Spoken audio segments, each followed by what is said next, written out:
And good afternoon. Welcome to the Skyhawk Minute presented by Fort Lewis College, right here on Durango's hit music station, 99X. And join us from Fort Lewis College, Ethan Bartlett, senior cross country and track and field. And welcome to the show, Ethan. Thank you. Thank you for having me, Wally. And let's talk a little bit about first of all, you came from Paonia, Colorado, and just a small mountain town, not too far away from Durango. Yeah, I grew up in Paonia. I was born and raised there. It's pretty similar to Durango, just surprisingly way smaller, which when I talk to people who grew up here in Durango, they have a hard time believing there's a smaller town. But It believe it won't or not, Paonia is pretty small. I had like 30 kids in my graduating class. Um, so definitely in high school, I felt pretty, when you're a teenager and if you grew up in a small town, you feel like there's not a lot to do. But looking back, I'm very grateful that I grew up in a small community. Everybody cares about you and wants to see you do well. And I still have people asking about my running from back home and how I'm doing. So definitely something looking back on. I'm very, very glad I grew up in such a small place. It's a cool experience. Yeah, it definitely is. And that's what I was going to mention. I'm sure you have a lot of people at home that keep track of you and see how you're doing. And you might even have some that sneak over the mountain and come and watch you at a meet or something too, I'm sure. Mhm. Now, why was your decision to come to Fort Lewis College? Um, well, initially my plans for college is I wanted to get out of Colorado, and specifically I wanted to study marine biology. So I wanted to go into like the Pacific Northwest I was looking at. And then sort of my senior year, my cross country season like took off. I just took a huge leap forward, ended up getting fifth at state and setting like the school record. And I was like, oh shoot, like maybe I could run in college. Like I never really considered it until my senior year. So sort of my plans went out the window and I was like, all right, I'm gonna see if I can go to school, maybe even get paid to go run somewhere. And my half brother actually lives in Durango, so I'd been here before and I really liked the town. And the coach at the time actually ended up recruiting me and calling me, and I was like, all right, I'll come take a look. And I came out, and it was out of all the schools I was looking at to running, it was kind of what fit the bill the most. I wanted to be somewhere where I could, I grew up spending a lot of time like mountain biking, skiing, being outside. So Durango really fit the bill there. I didn't want to end up somewhere where there wasn't a lot of outdoor access or it just didn't have the mountains. So it really just it fit perfectly. And it was really just deciding if I wanted to pursue running or go pursue marine biology. And I decided on running, and I still got my biology degree here. And I think I'm going to go do my master's in marine biology at some point. So I kind of got both dreams. I can achieve both dreams. That's the plan. So that's how I ended up here.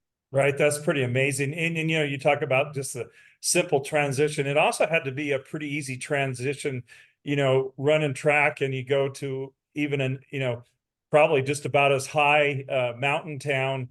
So, how has that helped you in track meets when you go to lower elevations? It helps a lot. It. When in high school we only really ran at races and at elevation. We never really traveled that much, so I never really thought about it.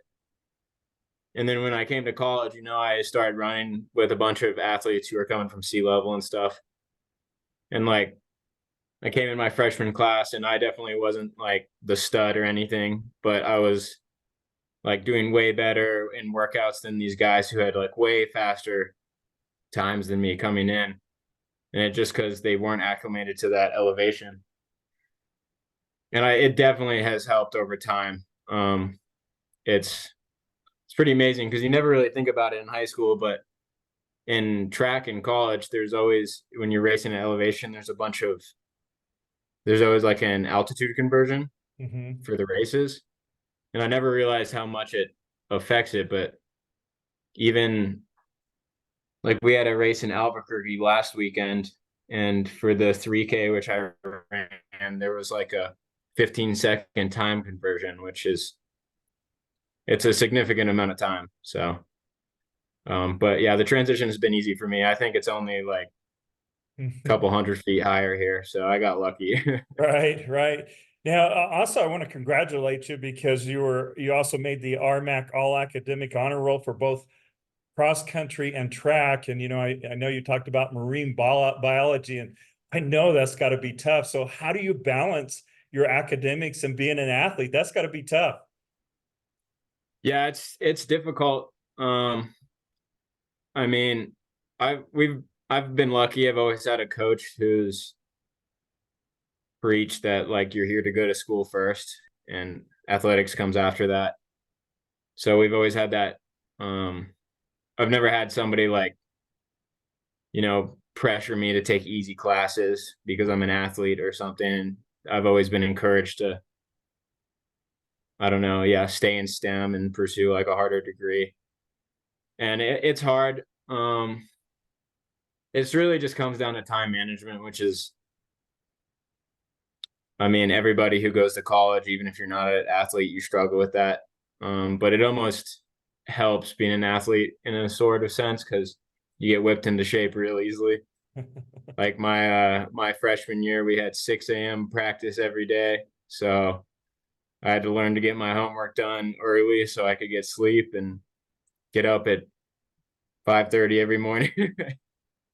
So it's difficult, but one cool thing with athletics is you get the opportunity, if you redshirt, to stay in school longer than 4 years if you need it.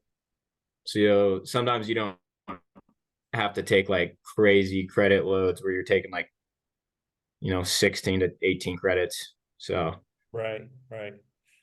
yeah. You're listening to Skyhawk Minute presented by Fort Lewis College on Durango's Music Rock Station 99X. And with us, Ethan Bartlett, cross country and track at Fort Lewis College. And, let's talk a little bit about some of your cross country achievements. And, can you share your experience about the Highlander invite? I think that's where you set a program record in the 8K.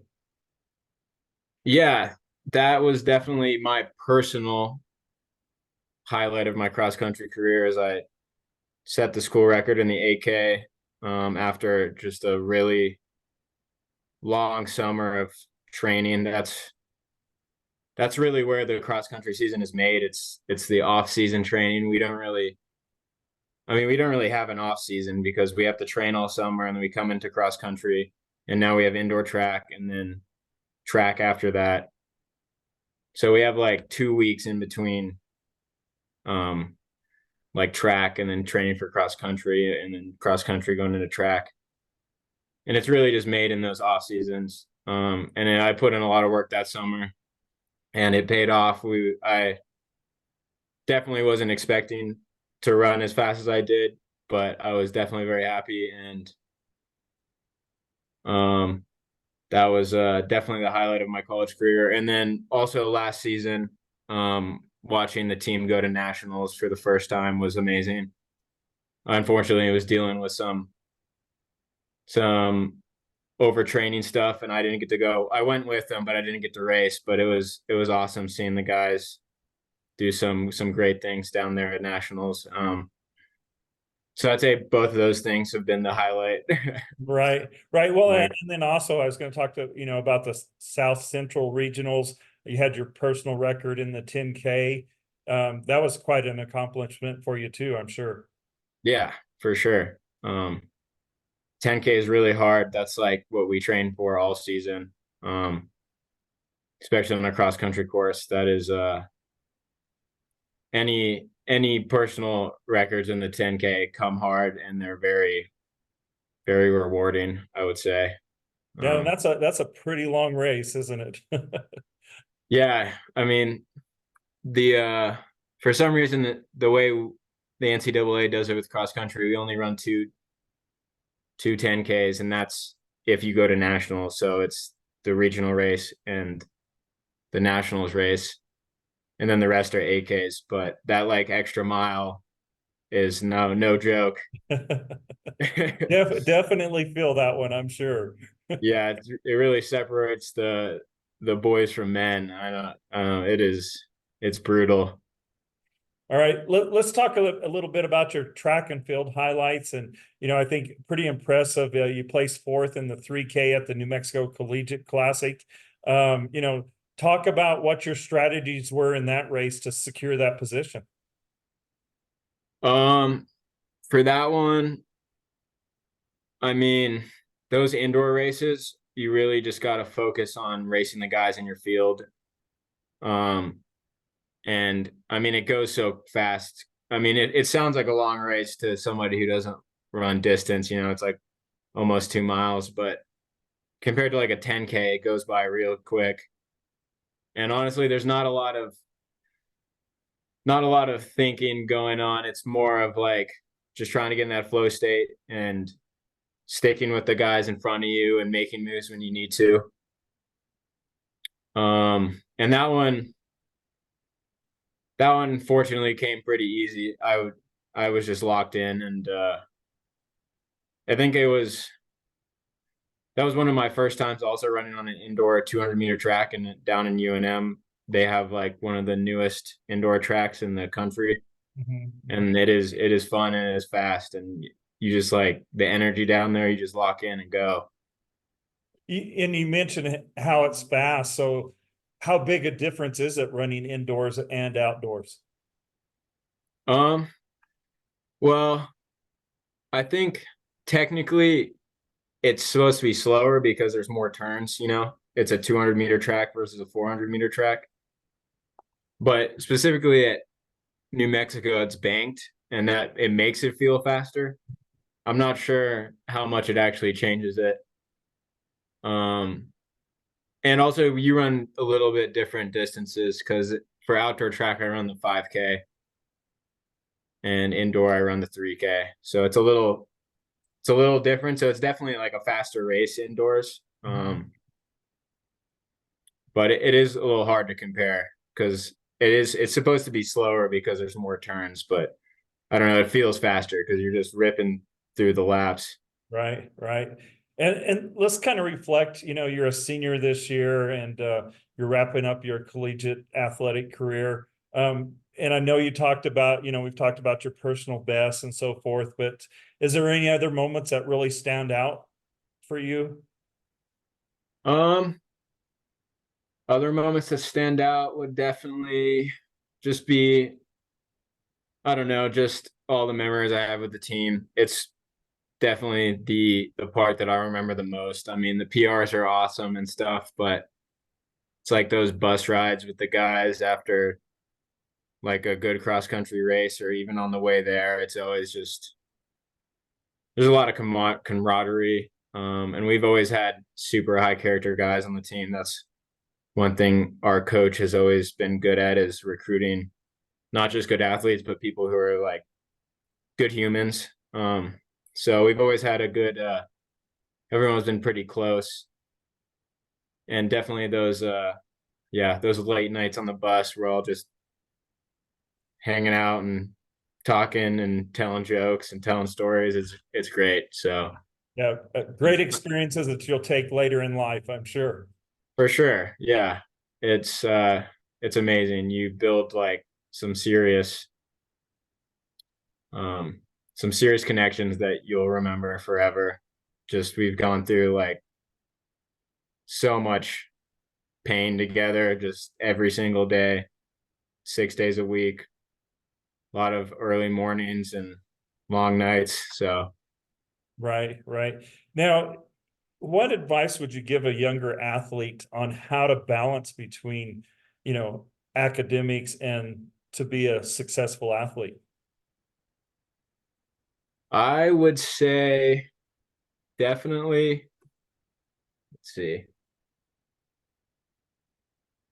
I know I try. told you I wouldn't ask you any hard questions. There, I threw one at you, right? I I think it's hard because it's different for everybody. Because for me, really, I found that like I one thing I found out in the past couple of years is I'm much more productive like in the mornings if I'm trying to do schoolwork. So what I found is I can't give myself any time to procrastinate. I gotta get up and do it and just get it out of the way. And it makes it so much easier. But that's much easier said than done because I procrastinated very hard all through high school. I know the And feeling. yeah, yeah.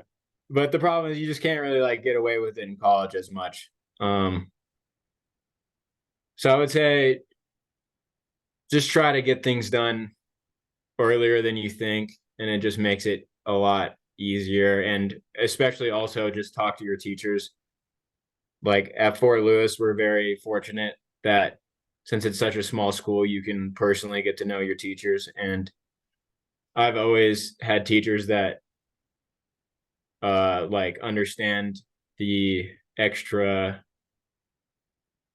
I guess, time restraints and like hardships put on athletes. And I've never had any teacher freak out at me over missing something for a race or anything. And if you just communicate with them early, they'll work with you, which is amazing. And you don't really get that at other schools as much if it's like a bigger and you're in like a lecture with I don't even know 100+ kids, you know. But Mhm. you can actually like get to know your teacher, and if you communicate with them early, they'll work with you. They'll give you extensions if you talk to them like 2 days before the due date and whatnot. So communication, I would say, is a really big thing. Sounds like Um, yeah, sounds like you made the right choice to go to Fort Lewis then. yeah. It's that's definitely the one of the biggest upsides is you can get to know your teachers. And you know, um I've had professors like send me emails before races, wishing me good luck and stuff. You know, it's pretty cool. All right, one last question. I'll let you go. And again, thank you for spending your time and sharing your experiences there. We wish you the best. But one last question. You talked about marine biology and so forth, but what are your plans and aspirations beyond your collegiate athletic career? Yeah, so my my current plan is to graduate step one. But that I got cleared to graduate at the end of the semester, so I'm as long as nothing goes completely awry, I should have that one done. Um, and yeah, I do really want to do the marine biology thing, but I do want to take maybe a year off and maybe do some seasonal field biology work or maybe just travel around a little bit and figure out where I want to go to school to get my master's. And if something else comes up that I decide to pursue for a little bit, I'll jump on it. But yeah, that's one of the long-term goals is do the marine biology thing and pursue that. Awesome. Um, I don't know. I've been the last 5 years, 4 or 5 years, I've been just focused on getting this step done, you know, Mhm. get the running done, get the school, get the degree. So I'm not super set on a course, but I'm confident that whatever I choose to do, I've got the skills to get it done. So Yeah, you definitely sound like, you've got it put together, and sometimes things just take a little time, but being all academic and being an athlete, I'm sure that you'll go far in life for sure. thank you. Yeah, I hope that's the plan. All right, Ethan, thank you for your time. Congratulations, and good luck with what you do in life, and maybe we'll catch up with you somewhere down the road. Thank you. Yeah, nice to meet you. Thanks for having me. Ethan Bartlett, senior cross country and track and field at Fort Lewis College. And I'm Wally D. You've been listening to the Skyhawk Minute presented by Fort Lewis College on Durango's hit music station, 99X.